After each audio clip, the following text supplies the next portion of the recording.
Welcome to our Covid support webinar for those of you that are offering close contact services. We hope that you're all safe and well and looking forward to reopening next week. During this webinar today, we'll be looking at the regulations and guidance specific to close contact services.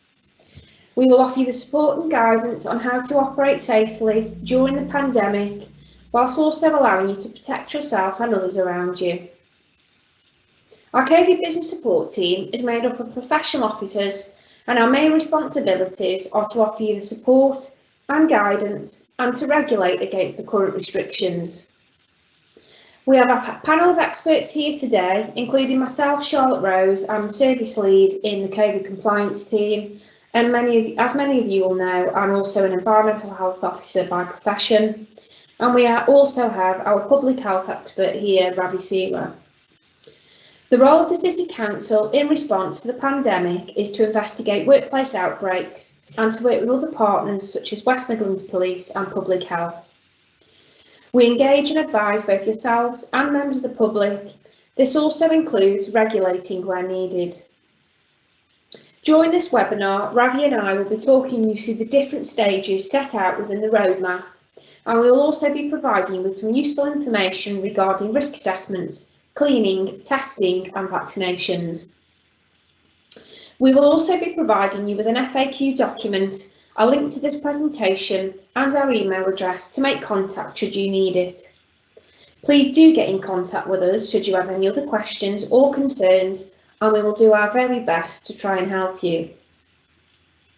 Now, with the government roadmap, the government has recently issued this for the next few coming months, and have confirmed the reopening of close contact physical services for stage 2 on the 12th of April next week.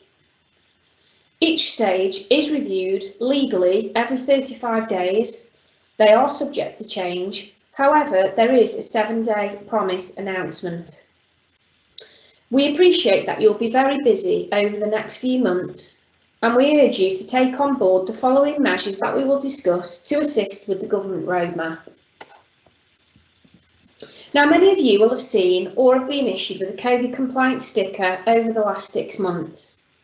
The City Council introduced our Covid compliance recognition scheme to acknowledge the good work of businesses across the city and to provide the public with reassurance that businesses in our city are safe to visit. We've carried out nearly 3,000 visits so far since the scheme was introduced. Our efforts mainly focused on the retail and hospitality sectors. As you're aware, some of you within the hair and barber sectors have now received a visit, and we will undertake observations to ensure continued compliance. Those of you working within the beauty, aesthetics and tattoo industry will also receive a visit from us over the next few months, and we really do welcome you to the scheme. Now, to receive your recognition sticker, you will be required to have adequate infection prevention and control measures in place, including your Covid-19 risk assessment. A site visit will be undertaken by a professional officer within the service, and you must ensure that you maintain and adapt these standards as we move through the different stages of the roadmap currently set by government. Should you comply, these details will be listed on the council website as a Covid secure premises. We would encourage you to display your sticker in a prominent position so that it can be easily identified by members of the public. Now, what is a risk assessment? Broadly speaking, a risk assessment is a careful examination of what in your work could cause harm to people, and the ways that you can successfully manage these risks to avoid this harm from occurring. As the responsible person, you are legally required to conduct a risk assessment to understand how the virus could be transmitted in your premises. You should think about the way that your premises is used and ways that you can protect yourself and members and your visitors by identifying factors that could result in transmission of the virus. By identifying these hazards, you can then identify sensible measures to control these risks. An example of a hazard in your premises would be touch points such as door handles, card machines and equipment. These touch points create a risk as the virus could be present on these surfaces. To avoid this risk, touch points should be wiped down frequently, doors be propped open where possible, and avoid sharing equipment between technicians and practitioners. The requirement to document the findings of your risk assessment applies only where there are 5 or more employees in your premises. Now, to assist with the test and trace NHS service, you are legally required to display the NHS QR code poster. These have recently been updated, however your old posters should still work for you. We will provide you with the link to download your unique QR code in the FAQ document should you need it. Please remember to display this in a prominent position at the front door or reception desk. Every visitor or customer aged 16 and over is required to check into your premises or to provide their contact details. Many of you will already have a booking system where you record such individual details. These should be kept securely for a minimum of 21 days to assist the NHS Test and Trace team. Any business that is found not to be compliant with these requirements will be subject to financial penalties. It is therefore vital that you comply with these requirements to also keep people safe and to keep businesses open. You must also assist the Test and Trace service by keeping a temporary record of your staff shift patterns for 21 days and assist the NHS Test and Trace service with requests for data if needed. They will refer to this as your logbook. This could help to contain clusters or outbreaks in the workplace. Now, with regards to cleaning your premises, as many of you will know, Covid is carried in the air through tiny droplets. Larger droplets can land on surfaces that they touch, while smaller droplets, called aerosols, can stay in the air for at least 5 minutes if there is no ventilation. Therefore, cleaning your premises is a crucial part to achieving compliance and controlling the spread of the virus. You should implement a strict cleaning regime, focusing on your touch points, such as door handles and taps on all hand wash basins, card machines and equipment, as I mentioned. We recommend that you have a designated member of the team who takes sole responsibility for these tasks, and that frequency is high, especially during your busier periods. It is also strongly advised that each technician has their own set of equipment and that these are not shared. You should also remember, as usual, these should also be disinfected and sterilised between clients. You should continue to use the normal cleaning products that you have been using. However, there is a British standard product, if you wish to use, called a BSEN 14476 that is recommended, but it is not compulsory. The guidance stipulate that you should carry on with your normal everyday disinfection and sanitizer. Many of you will already have these in place due to you having measures for bloodborne viruses in your premises. Ventilation should be used as a key control measure to reduce the risk of aerosol transmission of Covid-19 in enclosed spaces. Ventilation will not reduce the risk of droplet or surface transmission, so other control measures such as cleaning and social distancing are also required. There are different ways of providing this ventilation, including mechanical, using fans and ducts, natural ventilation, which relies on passive flow through opening doors, windows and vents, or a combination of two. We strongly advise that you keep doors and windows open for at least 5 minutes at the end of the working day and before you leave. Remember that waste bins should be emptied daily and extra provisions should be in place for disposing of masks, etc. Now, social distancing, as you all know, is where you keep a safe physical distance from others outside of your household or support bubble. To allow for this, you should look at reducing your capacity levels, staggering arrival and exit times, and placing floor markings and signage throughout your premises. You should also look to introduce a one-way traffic route if this is possible, with people entering and exiting through separate doors. This will avoid mixing of people. We strongly advise an appointment-only basis and for customers to attend their appointments alone or in their household groups. Ask your customers to attend at the time of their appointment and keep this to as minimum of time as possible for their treatment. When your waiting areas are in use, ensure that those using it are distant. The use of floor markings and/or signs will assist. Ask patrons to wait outside if the area becomes congested. Workstations should be distant 2 metres apart or 1 metre with risk mitigation. Examples of risk mitigation can be physical barriers or partitions, back-to-back chairs or side-to-side station working. We will provide you with a capacity poster. Take a look at your floor space, the nature of your work, staff and customer numbers, and review this as we work through the government roadmap. Place signs to the front, in and around the premises so that your customers particularly know how many people at any one given time should be there. PPE, otherwise known as personal protective equipment. For close contact services, PPE should come in the form of a clear visor or goggles, which should be securely strapped behind the ears or the head, and a single-use Type 2 mask.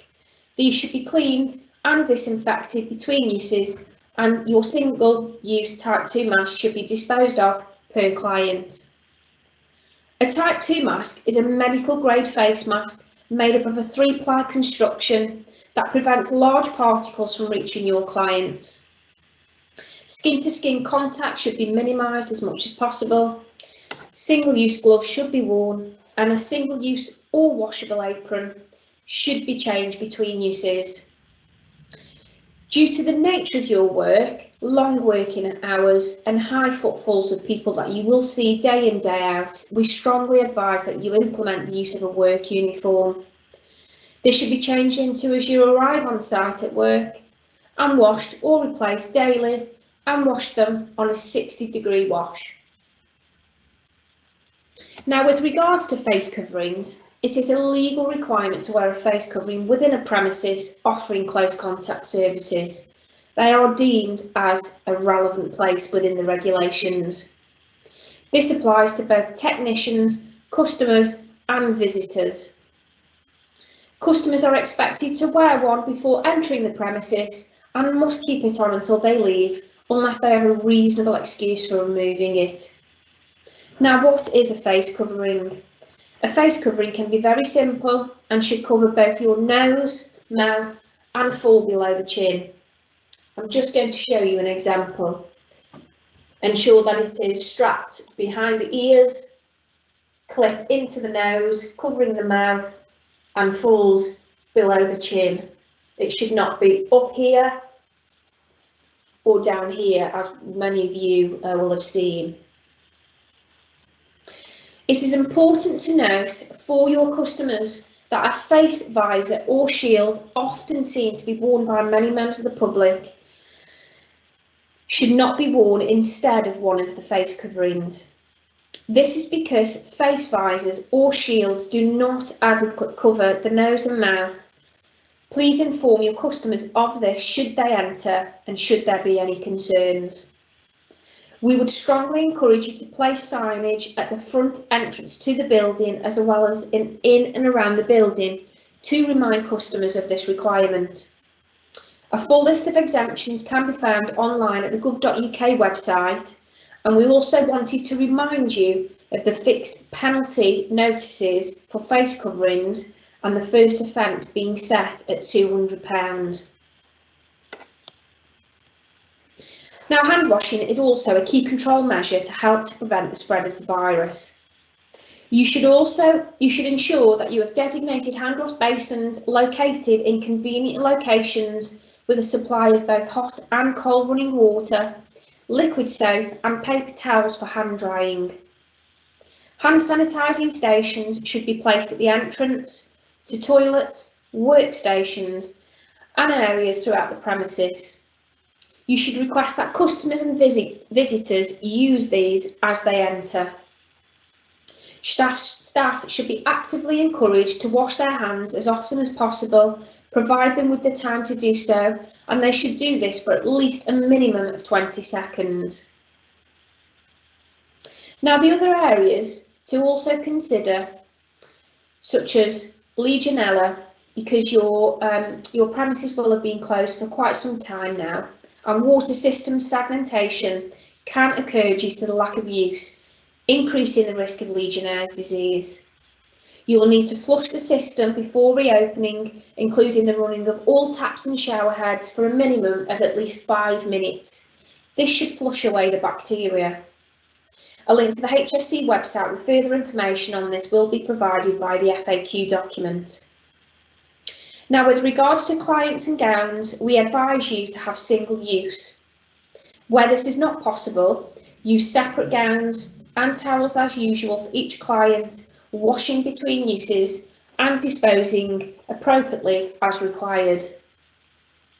You should continue to provide toilet facilities as you reopen and make sure that these are carefully managed and kept clean. Supplies of hand washing and drying should be topped up at all times. Now, we all know that communication is a key element, especially during the emergency period, to both your clients, visitors and staff members. We strongly advise that you post your set procedures via your social media pages and that you have a staff debrief before reopening, which essentially is training. Continue to implement staff working bubbles or shift patterns, and where staff are taking breaks, these break rooms should accommodate distancing and have strict cleaning regimes.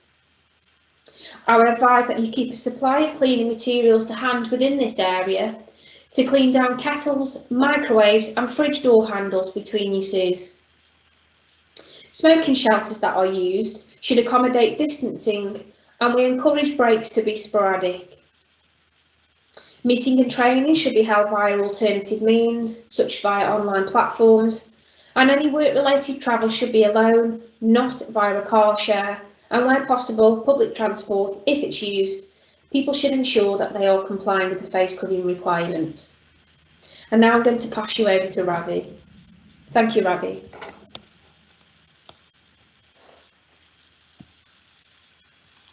Thank you, Charlotte. So this slide shows Wolverhampton cases. Right at the beginning of the graph, you can see that cases were very low.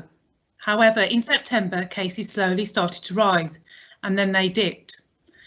Following the Christmas period, cases rapidly peaked to over 1,000 in early January and slowly started to decline due to the lockdown measures.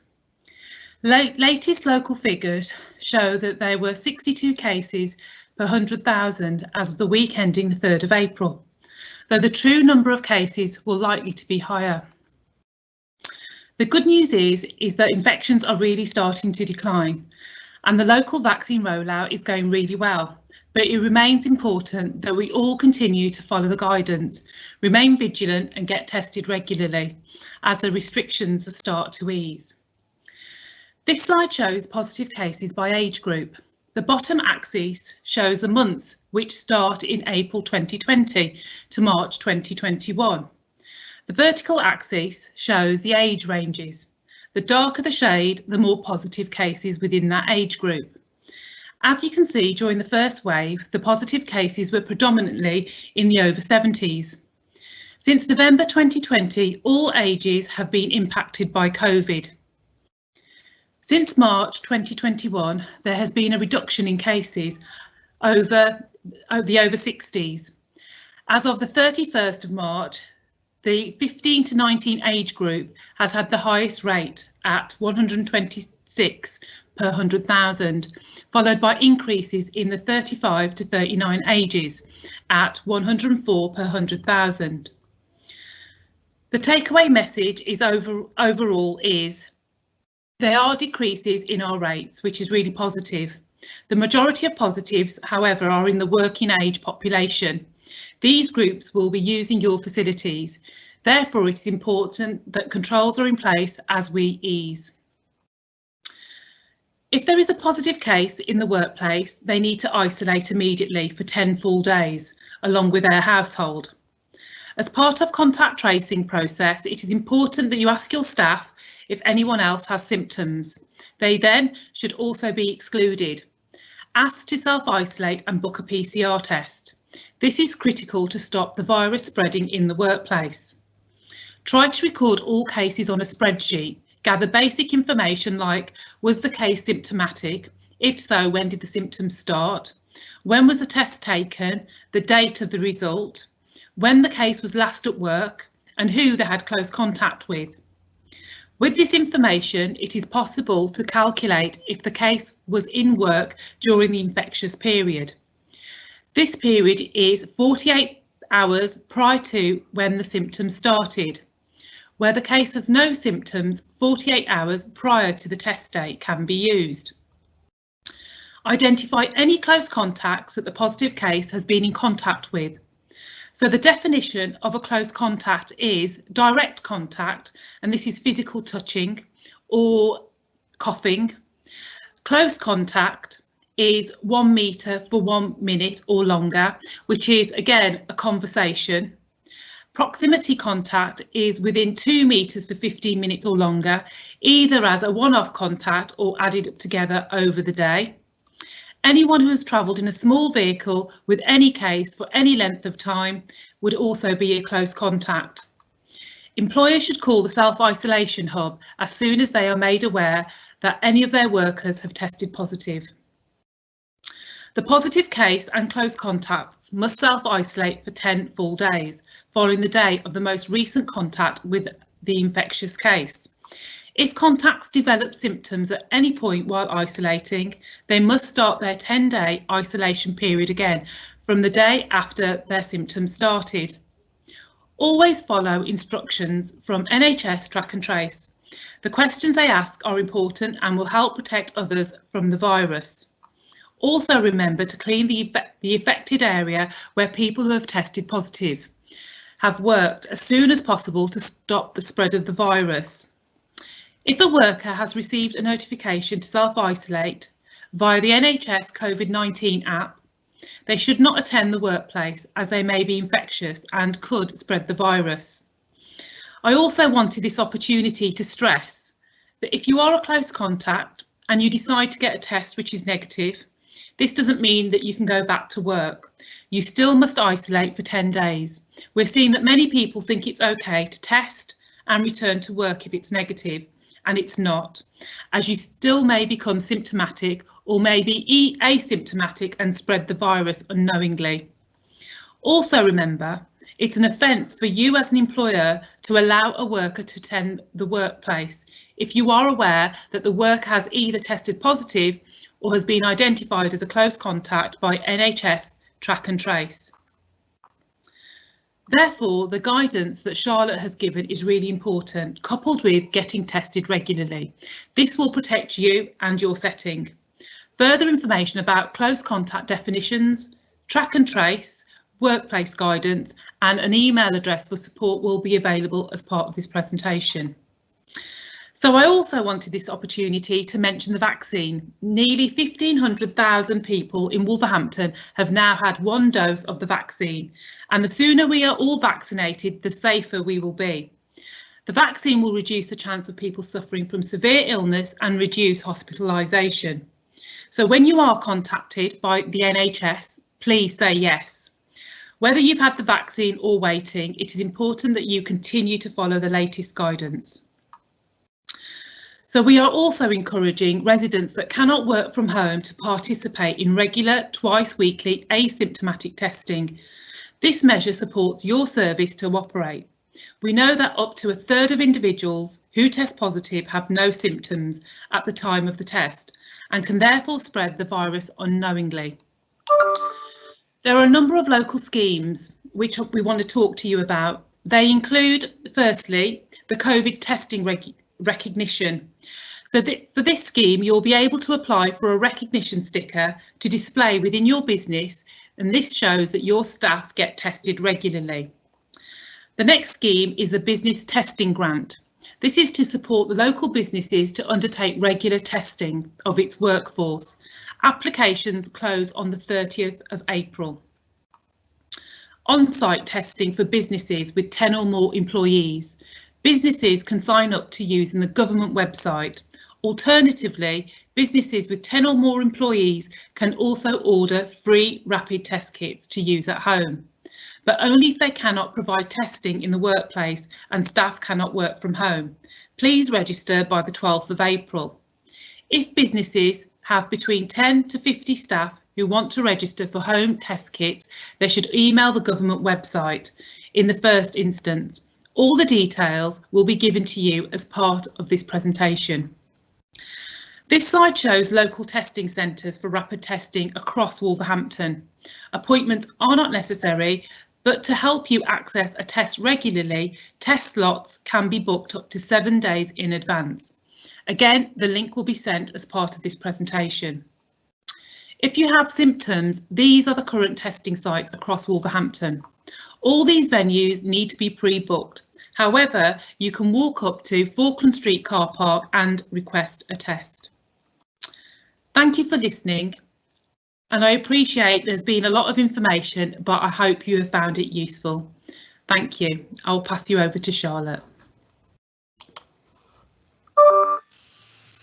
Thank you, Bradley. Now, we've had a few questions asked of us, which particularly came from when you were previously open before we went into the Christmas lockdown. So we just want to remind you of some of those questions and answers. And some of those are, do I need to wear both the Pfizer goggles and type 2 mask? The answer to that is yes. The guidance has been updated and it still remains the same. You must wear a type 2 face covering with the white and the blue, and you must wear either a clear visor or clear goggles. Can I use supermarket brand cleaning products? Yes, you can, as I mentioned previously. If you do want to use a British standard, it is the BSEN 14476, but just carry on as normal as you already are. If I test negative for COVID after a close contact notification, can I return to work straight away? Ravi? Yeah, again, yeah, if you're a close contact and you decide to get a test which is negative, this doesn't mean that you can go back to work. You still must isolate for the full 10 days. Thank you, Ravi. Do I need to document health questions asked of staff, customers and visitors? Now, in relation to that, the close contact services, you're very, very familiar with this process. So you'll have your client cards and records already asking the general health questionnaires, as an example, before people come for a tattoo or a body piercing or an aesthetics treatment. Hairdressers and barbers, you will have your client records, as an example, that include their patch test or the colours that you've used for any reaction purposes. Now, what we would say is very good practice, and I'm sure your insurance company would also agree with this, is please document the questions that you ask, and make sure that you ask them. Some of you ask them 48 hours before, you need to ask them on the day of treatment. So if I go and have my hair appointment this afternoon, I would have my hairdresser would ask those COVID screening questions this morning to make sure that I don't have symptoms, or if I'm currently self-isolating, have travelled overseas or have been in close contact and been notified and told to self-isolate. What should I do if a customer refuses to wear a face covering? Well, firstly, you should ask them if they are exempt. If they have a justified reasonable excuse, then you can allow them entry. Those customers that don't comply, we would strongly advise that you ask them, for the safety of yourselves, your customers and your visitors, to refuse entry. Should I be checking if people are checking in via the NHS QR code app? Yes, we would ask you the moment that somebody checks in that you would ask them to show you a picture of their front of their device to show that they've checked in. That's good practice. Can I wear washable overclothing and aprons? Yes, you can, but you've got to make sure that you change them frequently, and when you wash them, they're on a 60-degree wash. What the guidance is saying is that we recommend that you have a washing machine on site and you would clean them on site. I know that's not always possible. Just make sure that you clean them at home. You don't wear the same clothes the next day. In relation to aprons, we would recommend single use, so you can change them between client uses. A lot of close contact services, you wear the wipeable aprons. Those are also absolutely fine. You're the same as your visor or your goggles. Between your clients, you would clean and sterilise them between uses with your cleaning chemicals. And this is a really important one, and the National Hair and Beauty Federation, they've been doing quite a lot of comms on this. So do I need to carry out a patch test for colouring? And this, our advice would also include for semi-permanent makeup and tattooing, is you must carry out a patch test. People haven't had treatment or visited your clinics for quite a number of months now. People may have been on medication, they may have had Covid themselves, they may have been suffering from other illnesses. Your body changes and your immune system. Please do carry out that patch test 48 hours before. And those of you that are carrying out laser and IPL treatments, remember you must do that 14-day grace from the patch test before you actually carry out treatment. If any of you do have any more questions, please do make contact with us. We are here to help, as always. Thank you for your time today and listening. We wish you all the best for the reopening of your business on the 12th of April, and please continue to be safe and be kind. Thank you.